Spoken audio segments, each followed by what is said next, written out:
Vamos abrir as nossas Bíblias, a nossa meditação esta manhã de domingo. 1 Crônicas, a igreja pode assentar-se, capítulo 5, primeiro livro de Crônicas, capítulo 5, faremos a leitura do verso 18 ao verso 26. Primeiro livro de Crônicas, capítulo 5, verso 18 ao verso 26. Nossa meditação esta manhã de domingo. Diz assim a palavra do Senhor: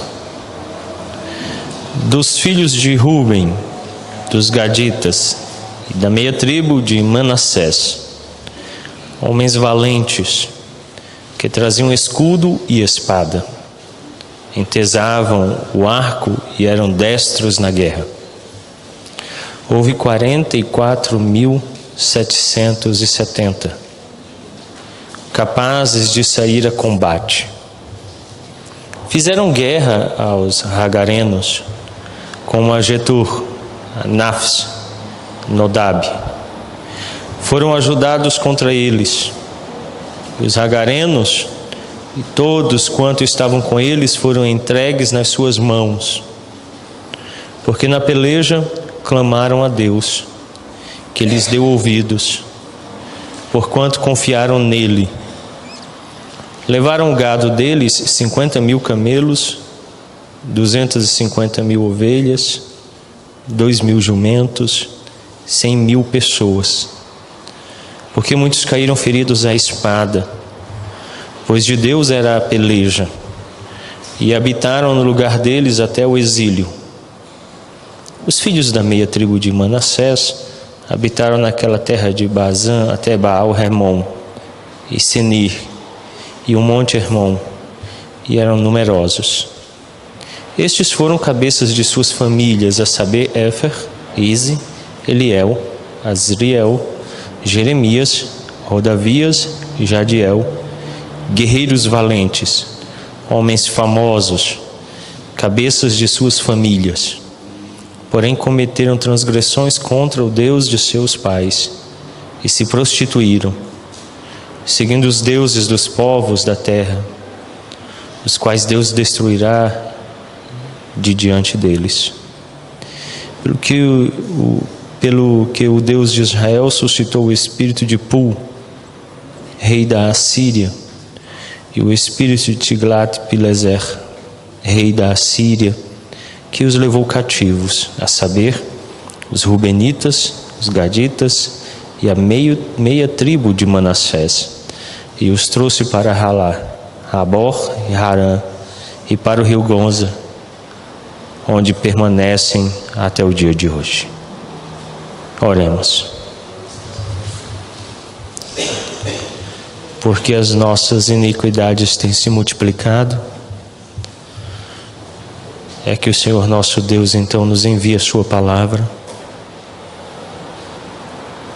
para nos converter dos nossos maus caminhos, para nos santificar, nos purificar pela sua mão. Que o Espírito Santo conceda-nos ouvirmos a tua voz, pois nosso coração está endurecido, os nossos ouvidos estão surdos e os nossos olhos cegos.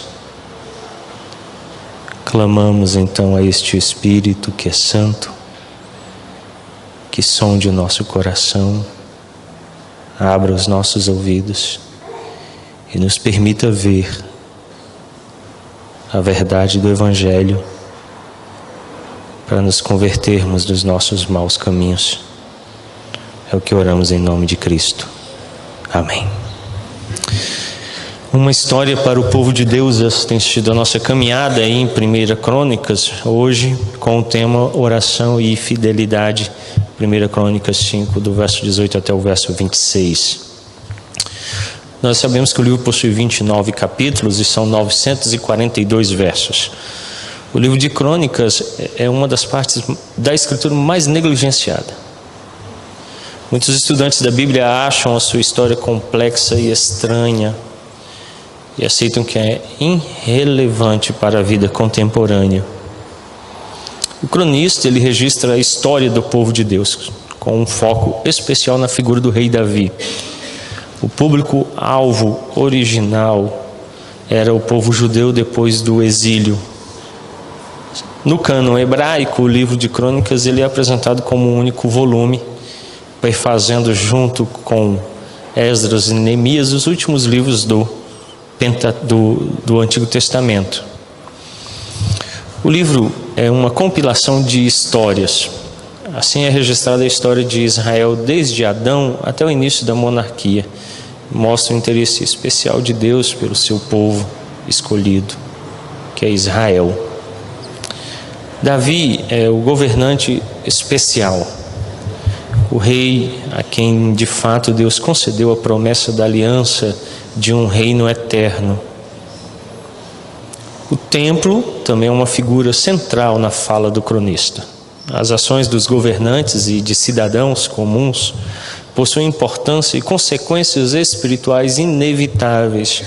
Então o cronista vai trabalhar com a figura do rei Davi como um tipo de Cristo, o templo como um tipo de Cristo, os governantes e os cidadãos como um tipo da igreja, apontando essas verdades em todo o livro. O livro A Oração, de John Bunyan e Thomas Goodwin, dois puritanos, este pequeno livreto, uma leitura transformadora, publicado pela editora Felire, e infelizmente não presente em língua portuguesa. Mas John Bunyan abre o livro, o seu capítulo, nos falando que a oração ela é uma ordenança de Deus, tanto para o uso público e privado. Além disso, é uma ordenança que coloca as pessoas com o espírito de súplica e em estreita relação com Ele. E é também notável os efeitos conseguidos através de grandes coisas que Deus produz, tanto na pessoa que ora, como naqueles por quem oramos. Abrimos, por assim dizer, o coração diante de Deus e através dele a alma, mesmo quando vazia, e ela é preenchida. Através da oração, o cristão também pode abrir o coração a Deus, como você faria com um amigo. E então você obtém um renovado testemunho da sua amizade. Muitas palavras poderiam ser usadas aqui para fazer uma distinção entre a oração pública e privada, bem como entre o coração e os lábios. John Bunyan declara isso no capítulo 1, na página 4 do livro La Oración. O trecho que nós lemos do capítulo 5, verso 18 até o verso 26, ilustra uma lição simples na visão do cronista, de que a fidelidade a Deus levaria à vitória, versos 18 a 22, e a infidelidade à derrota, versos 24 a 26. Por isso eu solicitei às sociedades internas que fizessem uma verificação por meio de questionário dos motivos pelos quais os cristãos não podem comparecer à igreja na semana, apresentando ali os motivos pelos quais estão ausentes. Eu já sei a resposta, mas isso é uma espécie de documento, tendo em vista que ele só vai ratificar o fim do mandato pastoral, bem como apontará o motivo pelo qual esta igreja fechou as portas. Toda vez que nós vivemos em fidelidade a Deus, Deus concede vitória ao seu povo. Mas toda vez que somos infiéis, Deus mesmo castiga o seu povo. Nenhuma igreja pode ser vitoriosa sem oração. As reuniões de oração são a medida pela qual podemos verificar a vida da igreja. E digo aos irmãos que a nossa igreja está muito enferma. Semana passada, em uma conversa informal com o presbítero Agel, ele declarou uma coisa importante, que verificando mensagens do grupo do WhatsApp, ele percebeu que há um empenho da parte dos membros daquele grupo que diz respeito ao futebol. Não tem pecado nenhum em jogar bola na sexta-feira, isso é até bom. Mas o grande problema é o empenho em convidar pessoas a tal atividade. A disponibilidade em buscar, dar carona, o chamado excessivo a fim de que se convertam àquela atividade, a disposição de alguns de até convencerem a esposa dos outros para que deixem eles virem. E o presbítero Agel disse que não consegue perceber o mesmo empenho no que diz respeito a atividades públicas de culto, e eu acrescento até as atividades privadas de culto. Orar é derramar o coração na presença de Deus. Por isso Eva e Adão fugiram de diante do Senhor quando ele apareceu no jardim, porque o pecado deles fazia separação entre eles e o seu Deus. Uma igreja que não ora, portanto, é uma igreja adâmica, que foge da presença do Senhor. O Catecismo de Heidelberg, no domingo 45, na pergunta 116, diz assim: por que a oração é necessária aos cristãos? Ao que então o Catecismo de Heidelberg responde: porque a oração é a parte principal da gratidão que Deus requer de nós. Portanto, a falta de oração nada mais é do que a manifestação de um coração ingrato. Além disso, Deus quer conceder sua graça e seu Espírito somente aos que continuamente lhe pedem e agradecem de todo o coração. Portanto, conforme a pergunta 116 do Catecismo de Heidelberg, também a falta de oração aponta que essas pessoas estão desgraçadas, sem graça e desprovidas do Santo Espírito de Deus. A falta de oração aponta uma enfermidade terrível das nossas almas. E eu digo por mim mesmo, nós não oramos de forma privada, como nos ensinou o nosso Senhor Jesus Cristo.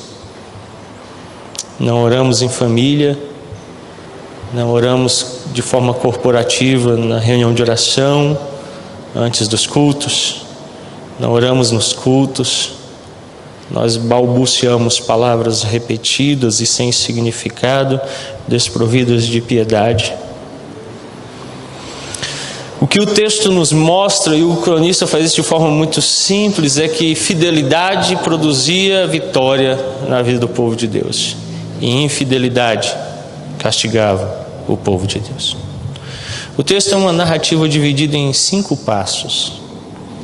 Começa com a preparação para a batalha, verso 18, termina com o assentamento depois da guerra, no verso 22. São os 2 terços das pontas. A batalha acontece, perfazendo assim então no verso 19 o perímetro segundo, e em penúltimo lugar mostra que ela é ganha no verso 21 e 22. Mas o ponto central da narrativa desse episódio é a oração e a intervenção divina no verso 20. E eu creio, meus irmãos, que a oração pode transformar o nosso coração. Que a oração provém a intervenção divina entre nós.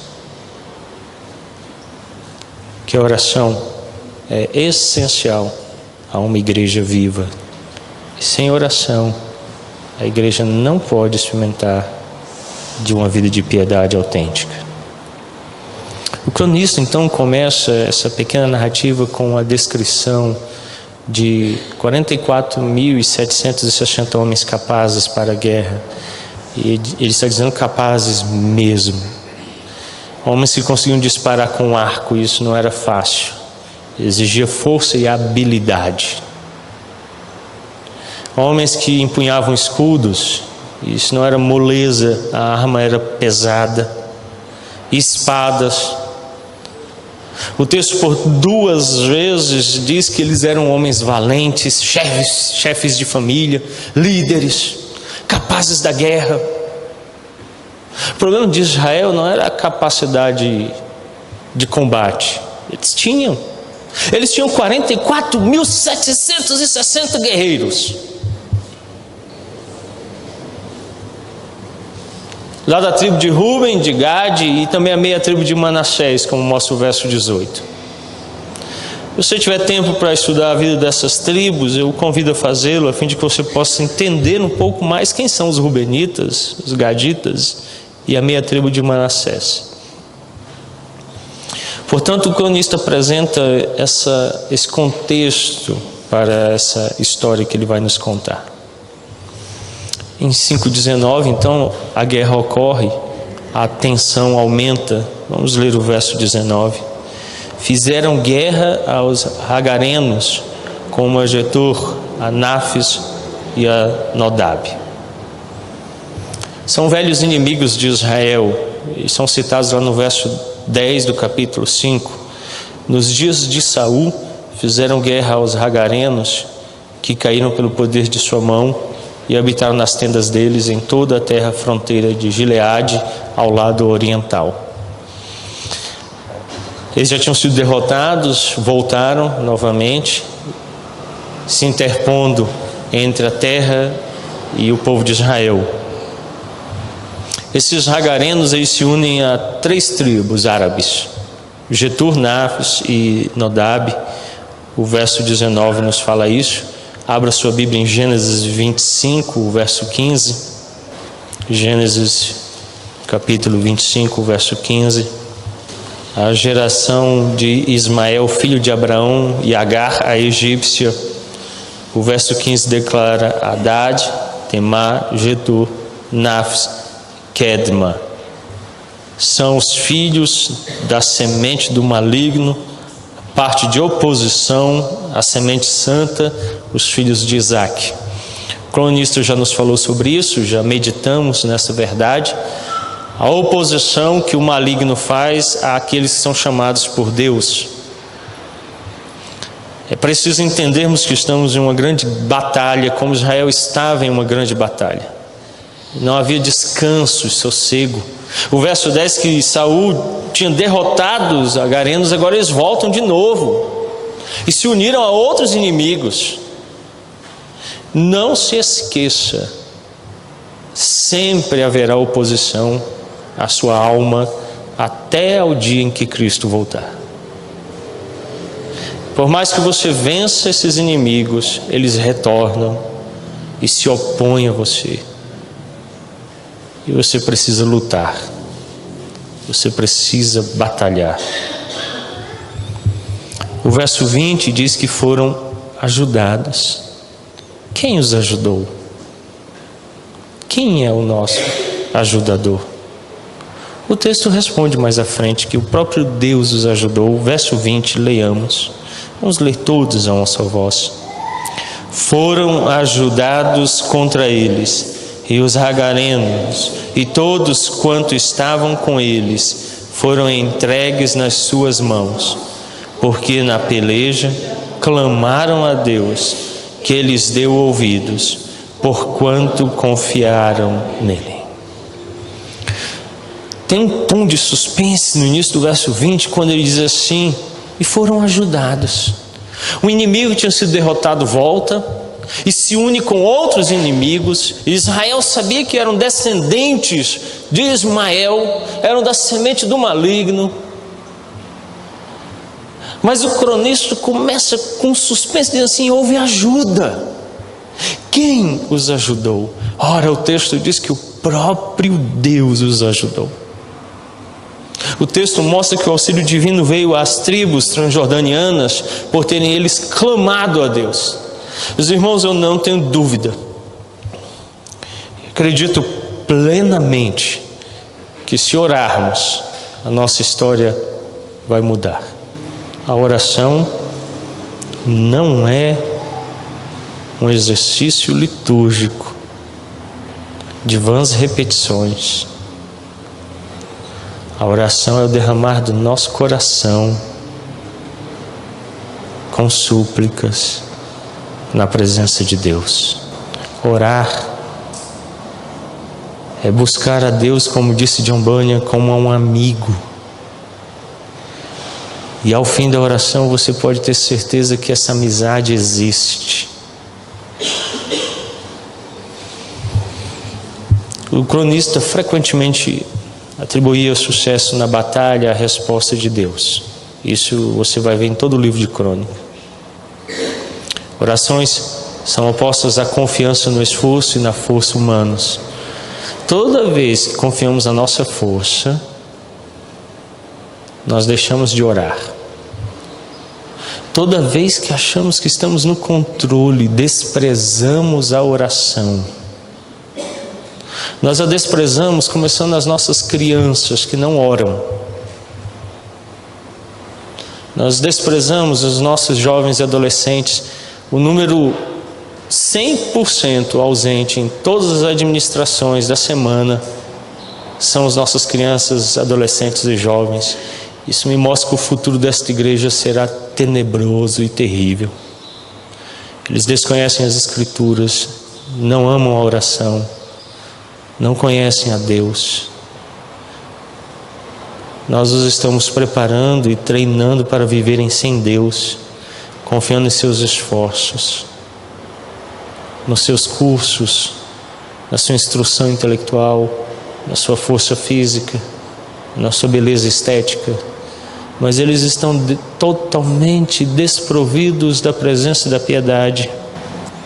Quando deixamos de confiar em nós e passamos a confiar em Deus, é que experimentamos uma vida de piedade.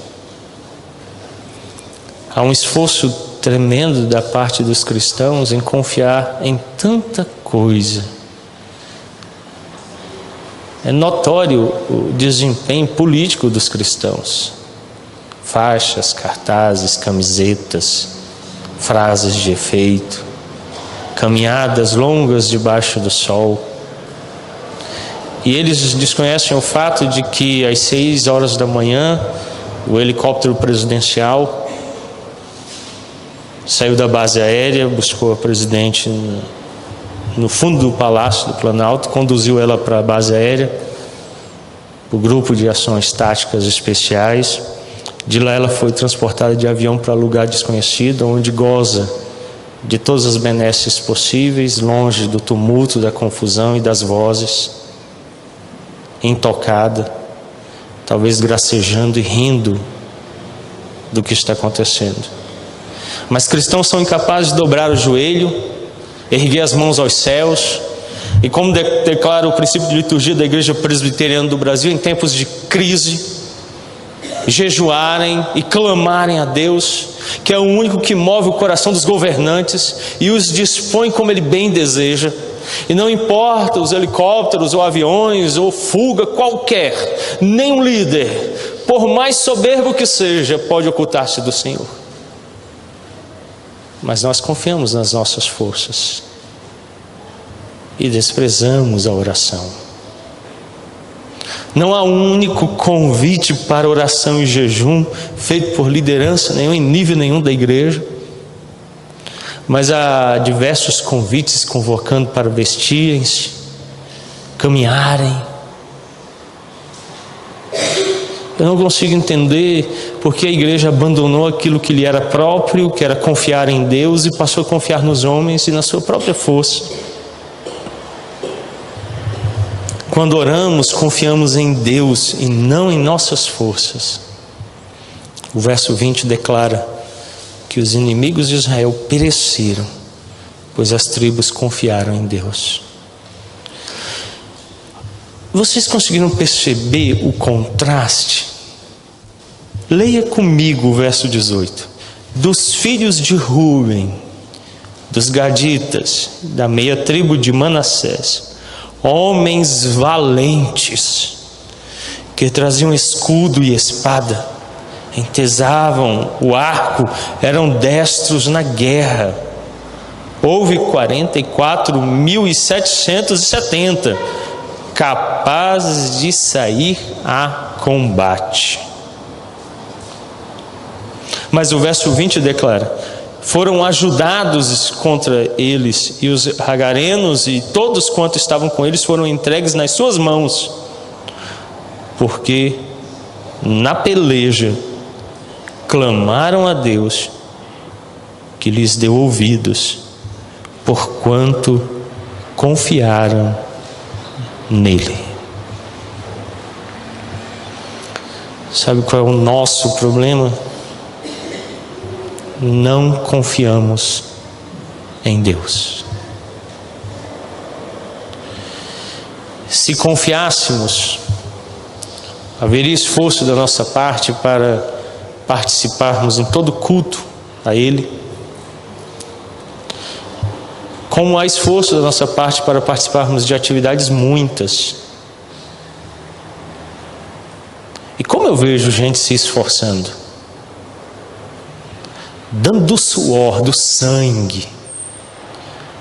Não há entre nós aqui essa manhã nenhum de vocês que abandone qualquer atividade pelo pai, pela mãe, pelos filhos, pelo esposo, pela esposa, e que se coloquem pronto de imediato a socorrê-los, a auxiliá-los.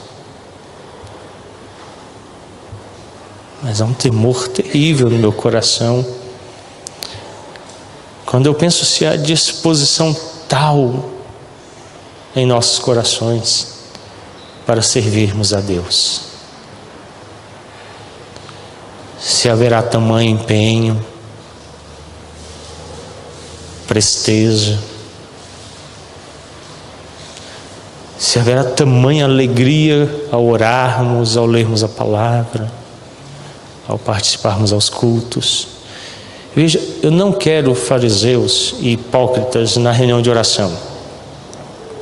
Eu prefiro uma reunião esvaziada do que cheia de hipócritas.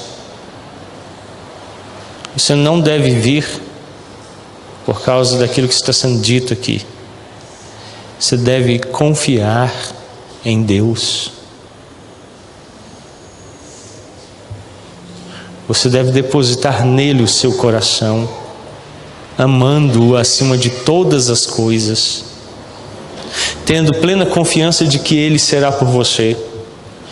Esses homens que eram capazes, guerreiros valentes, armados, se desfizeram disso e na peleja confiaram em Deus. Precisamos, devemos confiar em Deus. Em primeiro lugar, eu quero considerar com vocês esta manhã então a vitória. A tensão na narrativa é vencida quando o cronista descreve o resultado da batalha. Ali ele finda toda a tensão, a cena dos homens armados, os inimigos reunidos, inimigos que foram vencidos, mas se levantaram de novo. Quando ele diz assim, e foram ajudados, tudo isso é vencido quando ele mostra que a batalha teve um único resultado. O povo recebe o despojo da guerra, versos 21 e 22.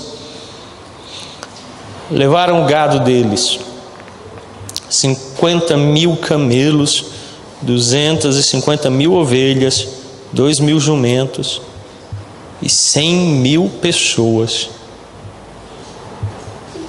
Porque muitos caíram feridos à espada, pois de Deus era a peleja, e habitaram no lugar deles até o exílio. Meu irmão, quero que você entenda, minha irmã, a peleja é de Deus. Os teólogos de Westminster foram sábios quando iniciaram o catecismo pela verdade mais necessária ao nosso coração. Por que você foi criado? Para a glória de Deus. Nós lutamos, não é pelo nosso bem-estar, não é por prazer, Nós lutamos, não é porque o pastor esteja motivando vocês, lutamos porque Deus nos chamou, nos separou, nos fez povo seu e nos ordenou ir à batalha para vencermos o inimigo da igreja e restaurarmos o jardim. Para reforçar a ação de Deus em meio à dependência de seu povo, o cronista realça, pois de Deus era a peleja. Eu vou repetir de novo, eu não quero hipócritas nas reuniões de estudo bíblico. Eu não quero religiosos aparentes na reunião de oração. Se você não tem um coração disposto a servir a Deus, aparte-se de mim, aparte-se da igreja, pratique as obras das trevas, satisfaça aquele que se tornará o pai de todo aquele que vive na iniquidade, a saber, o diabo, mas não finja que você serve a Deus. Se tem uma coisa que eu prezo no que diz respeito à vida cristã, são aquelas palavras de Jesus no início do Evangelho, quando ele diz que a nossa vida de piedade deve ser praticada em secreto com Deus. Ora, se Deus hoje está nos falando pela palavra dele, nos chamando para vivermos em fidelidade, eu creio e acredito plenamente que os que são fiéis vão ouvir a voz do pastor, não eu, mas Cristo.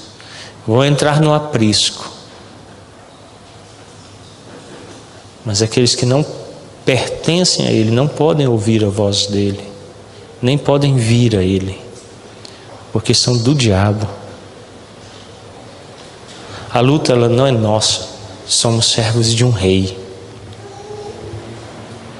Estamos servindo a um rei.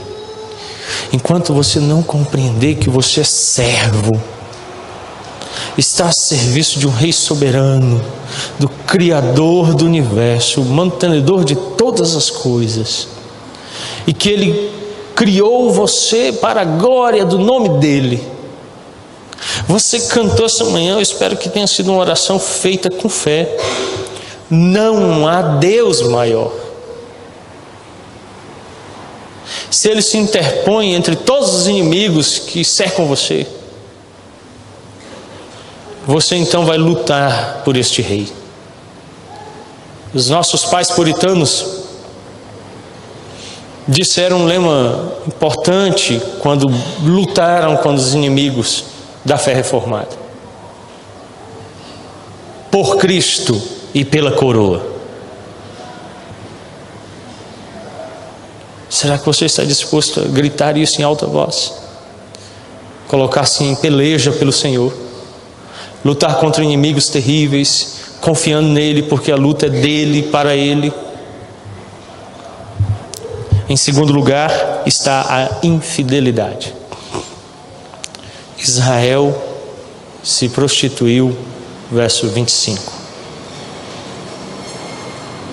Porém, cometeram transgressões contra o Deus de seus pais e se prostituíram, seguindo os deuses dos povos da terra, os quais Deus destruirá de diante deles. Nós estamos vivendo em transgressão.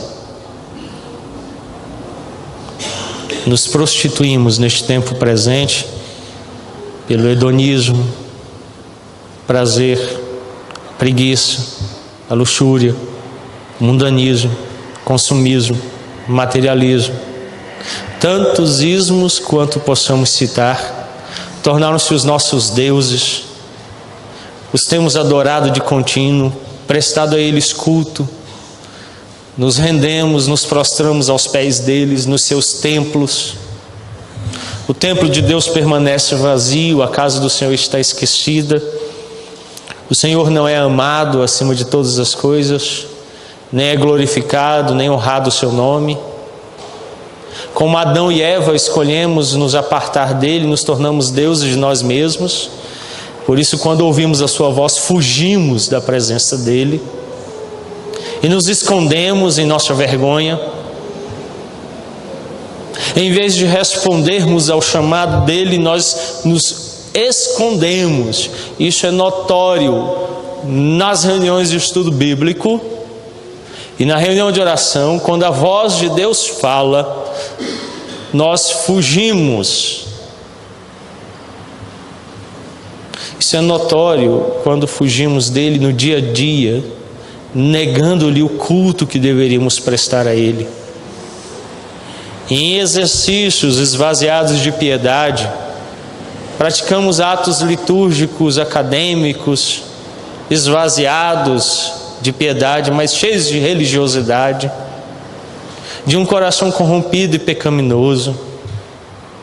Ofendemos a glória de Deus, maculamos o seu santo nome, fazemos com que o Evangelho seja detestado por todas as pessoas em todo lugar. Quando o verso 25 registra o que aconteceu, ele diz assim: porém, os irmãos, apesar de Deus ter separado seu povo, ter lhes dado uma terra, ter-los chamado, ter lhes dado livramento, ter agido poderosamente, porém, apesar de ter nos dado Cristo, de ter Ele morrido por nós, ressurgido ao terceiro dia, ter sido assunto aos céus, estar assentado à direita de Deus Pai, nós o desprezamos. Como que cuspimos nele quando desprezamos o sacramento da mesa, o santo batismo, a oração, a pregação e todos os meios de graça. Porém, tendo Deus ajuda em nossas vidas, nos rendemos a transgressões muitas, vivemos em pecados que se multiplicam dia a dia, consomem os nossos corações, contaminam a nossa alma. E nos prostituímos aos deuses da terra. Não há esperança, nem para este pastorado, nem para esta igreja. Que eu prevejo, em poucos anos vai fechar. Porque uma igreja que não ora, não pode ser chamada igreja de Cristo. Porque uma igreja que não ama as Escrituras não pode ser uma igreja de Cristo. Se lemos o Salmo 119 com fé esta manhã,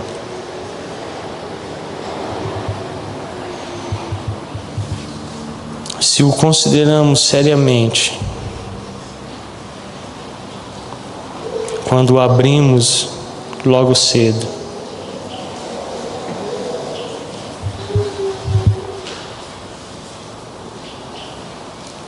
eu queria que você pensasse nisso. E como você tem lido a palavra? Como é que você tem lidado com a oração? Com os meios de graça, tirado proveito deles, se animado? De que maneira você tem tirado proveito e crescimento na palavra?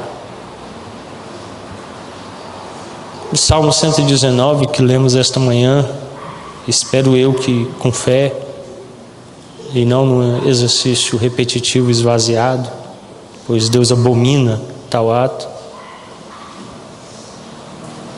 O salmista nos convida a meditar, quando no verso 88 ele declara: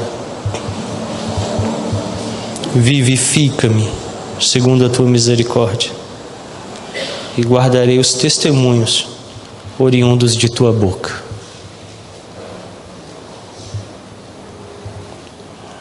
Nós professamos na doutrina presbiteriana Quando a palavra de Deus é fielmente pregada, o próprio Cristo está nos falando. Uma palavra oriunda da própria boca de Deus. E nós a desprezamos. A cada dia crescente o número de Bíblias esquecidas no templo. Eu sei que ela não é lida na semana, ela não é estudada, ela não é vivida. Por isso o salmista diz que quando vivificado, só quem experimentou um novo nascimento é que pode experimentar essas coisas espirituais. O cronista então declara: nos prostituímos por muitos motivos. O mundo, o diabo e a nossa carne vivem nos oferecendo vantagens. Eu não sei como aconteceu, mas uma coisa eu sei: Deus chamou Israel e disse assim: vão, matem os homens, matem as mulheres, matem até as crianças de colo, matem o gado, matem todos os animais. Nenhum deles deve sobreviver quando vocês entrarem na terra. Israel não obedeceu e permaneceu um resquício, e eles entraram na terra e esse povo continuou lá dentro, e toda a história de Israel, eles azucrinaram Israel. Enquanto você não matar o pecado, ele vai continuar crescendo. Ele nasce de novo dentro de você, e ele sempre traz vantagens. E Israel achou que poderia conviver com esses povos pagãos e começaram a se prostituir com deuses da terra. Deuses como consumismo, materialismo, hedonismo, que tomam você e tentam fazer de você servos, e você fica escravizado e esquece de Deus e abandona Deus, deixa Deus de lado, e ele já não é aquilo que deveria ser, o seu Deus, o único Deus. Por isso precisamos atentar para o fato de que estamos nos prostituindo, estamos nos vendendo. Assim somos nós nos dias de hoje. Como Israel, nós nos prostituímos, deixamos de amar a Deus acima de todas as coisas.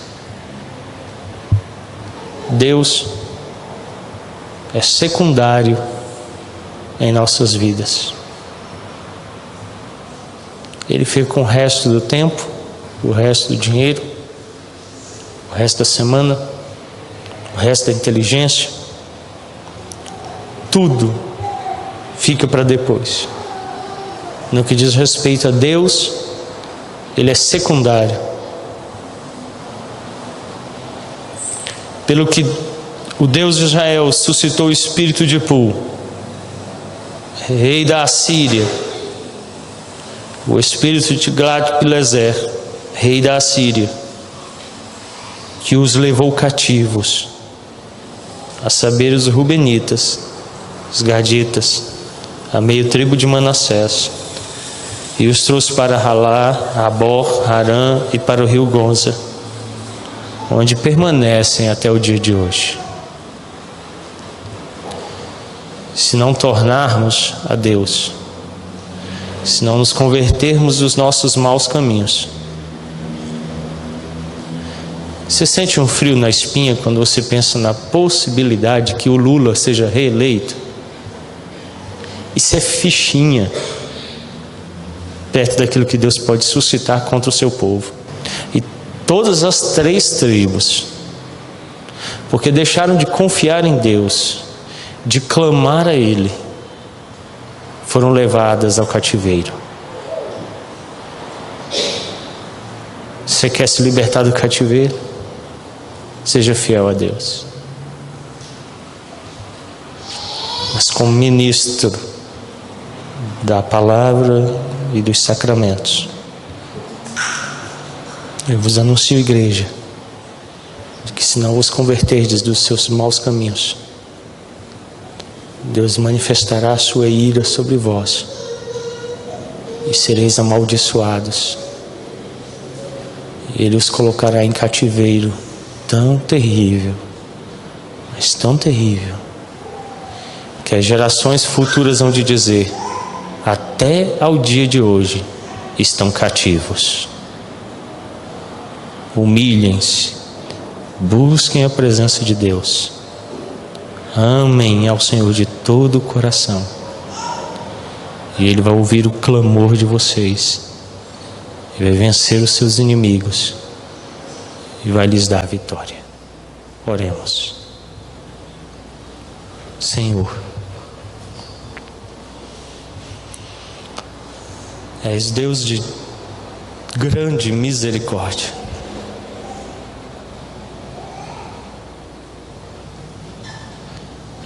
Fato este comprovado pela tua voz que nos chama ao arrependimento. Por esta voz que nos conclama a mudança.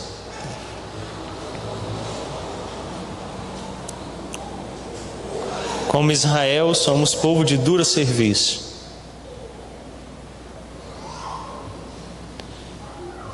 E apesar da tua mão poderosa agindo em nosso meio, o desprezamos, vivemos em transgressões muitas e nos prostituímos aos deuses deste tempo. E é por isso que a tua mão tem pesado sobre nós. Ajuda-nos, ó Deus, a sermos como as tribos transjordanianas, que no meio da batalha, da peleja, lembraram-se de que esta luta é do Senhor e clamaram a Deus. Ouve o nosso clamor, ouve a oração do teu povo, ouve, ó Deus, a nossa voz. Espírito Santo, suscita em nós o desejo de orar, começando em secreto lá no nosso quarto e indo até a santa presença de Deus. Ajuda-nos a orarmos como igreja, nos ajuda a orarmos como povo de Deus, para que a mão poderosa de Deus intervenha e os nossos inimigos sejam vencidos. Porém, se nos apartarmos de Ti, se nos esquecermos do Senhor e vivermos em nossas transgressões e nos prostituirmos atrás de tantas propostas deste tempo presente, o próprio Deus há de nos castigar em cativeiro, como foi feito aos filhos de Israel.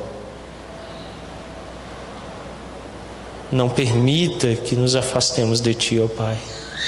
Quebranta o nosso coração para nos apegarmos ao Senhor,